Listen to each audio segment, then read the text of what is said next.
Hello there. So this is G, the creator of AI for Pinoys, and I'd like to officially um, welcome you to the launch of the first product of AI for Pinoys, no? So which is called Resibo Ko.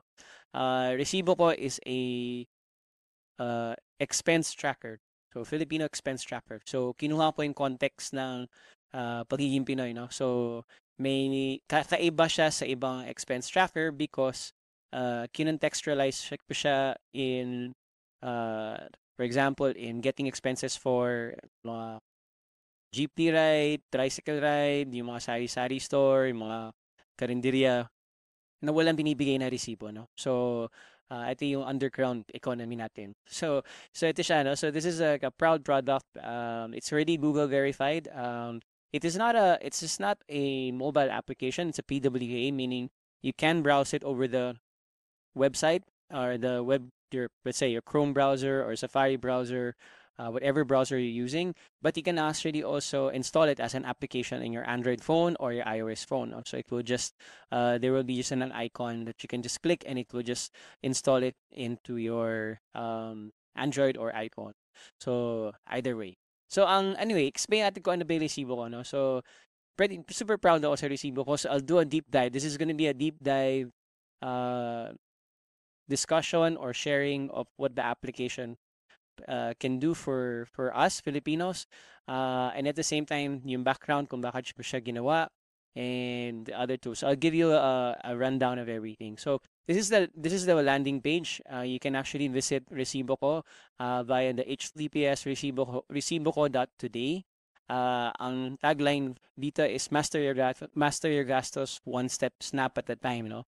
Kasi nga ang ginawa ko sa kanya I combine AI to instantly get the info from your receipts, no? So kung may resibo ka dyan from 7-Eleven or may resibo ka dyan from Lawson or may resibo ka from Mercury Drug or Starbucks, just take a picture of it and it will basically get all the information necessary for you to track your day-to-day expense. Ang goal ko lang dito kasi ito yung sakit ko, personally sakit ko is hindi po ako nagtatrack ng expenses. Nagsimula ako ng track ng expenses last October lang when I created Resibo Ko because it was really the product of kung ano pag hindi mo alam kung nasaan napupunta yung pera mo or ano ka lang, sulat ka lang sa pen and paper or sa phone, in-note mo lang, you forget, no? So you don't have an awareness na how much you're actually spending on a day-to-day basis. Maski yung mga 10 pesos or mga 5 pesos na gastos lang, hindi siya nakukuha, no? So at ngayon nasanay na ako na because there are so many the AI encourages you to use the application. So ano ba yung ginagawa ng resibo ko? So, ano ba yung mga natatrack niya? So, generally, ito lang. Yung mga usual na expenses natin mga Pinoy, food and drink, groceries, pag nagta-transport tayo, shopping tayo, entertainment, health, travel, rent, yan. So, yung mga yan tinatrack. So, ito yung example ng if you go to the website, which is kind of cool.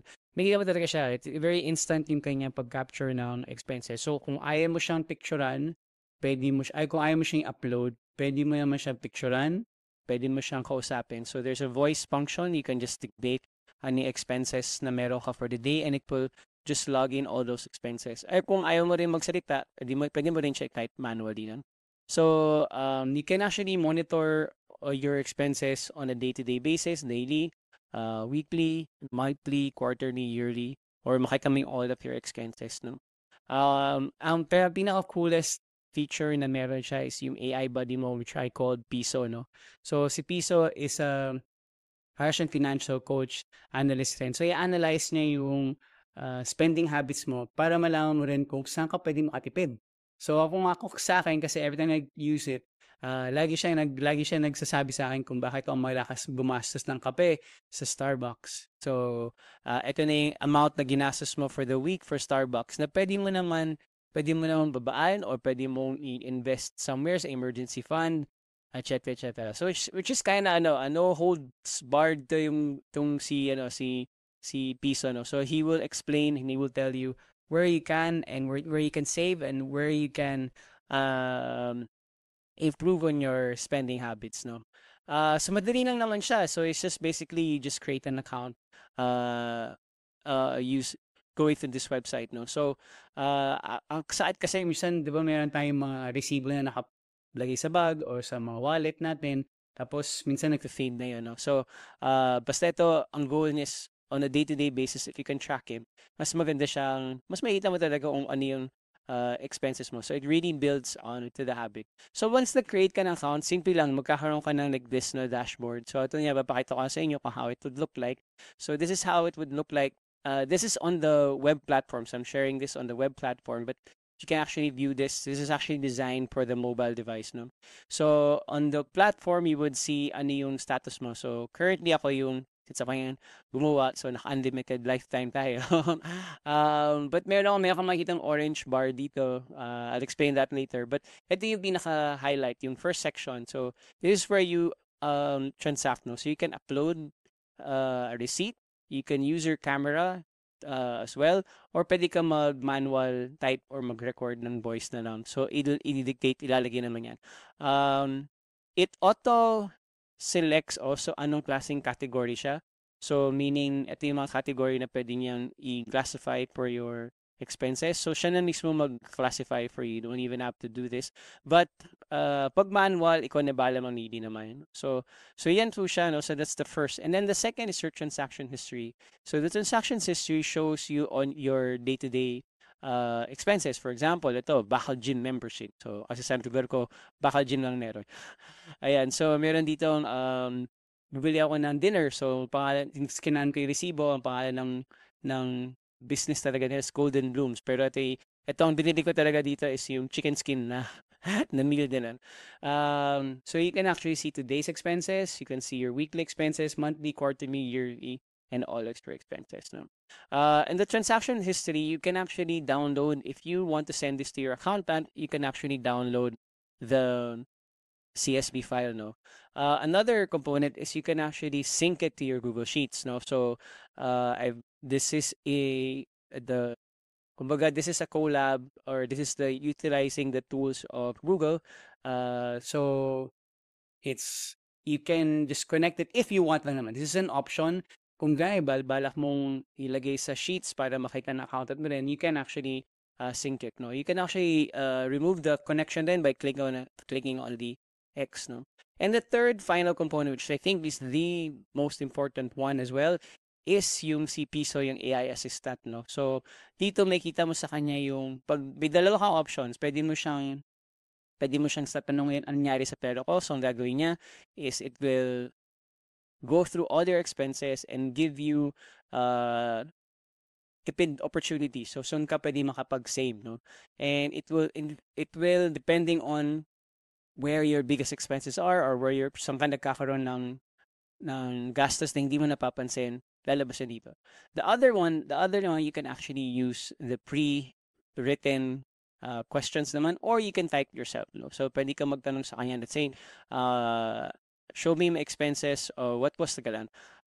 Tanong natin, how much did I spend on food this month? So, tanong natin kay Piso yan. So it will look over my expenses for this month of December. So, 4 na araw pa lang. Today is December 1.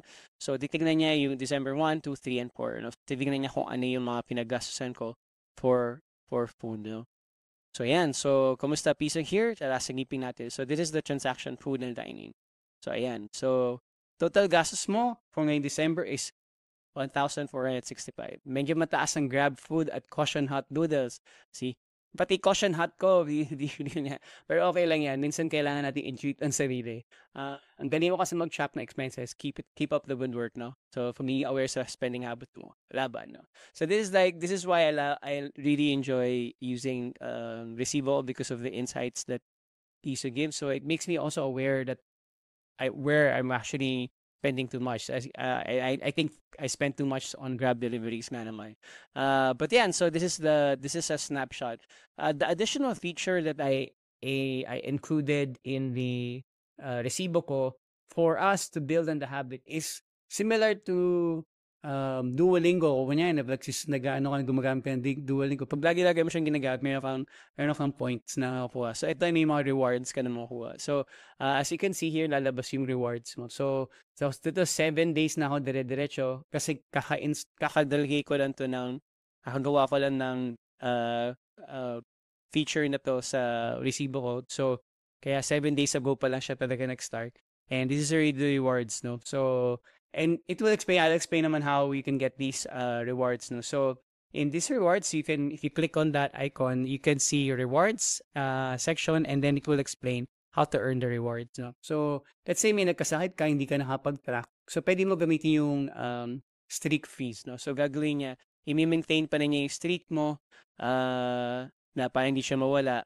Kasi nga no, nakaka-bad trip pag nawala na yung streak mo, di ba? So, nakapag 100 days ka, bigla ka nagkasakit, hindi ka nakapag-log, babalik siya sa zero. So, ginawa ko, naglagay na ako ng streak freeze, no? So, pwede mo siyang, pag nag-gamit mo na siya, pwede mo siya umuha ulit. Or pwede kang magbigay ng free na pro to your friends if you reach 1,000 reward points, no?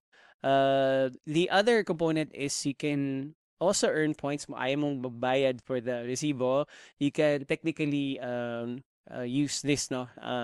You can invite your friends. So every time may friends na gumagamit, at ginamit nila yung ano, you get 500, sila they get 500 reward points. So yung reward points na, pwede ka bumili ng credits ulit.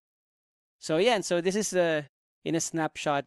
This is what Resibo ko does. And it's very, very useful. It's really open for download. It's actually, you can go to the website already and you can start using it. It's Google verified as well, so which is kind of cool. I just got Google verified yesterday and pretty proud of that.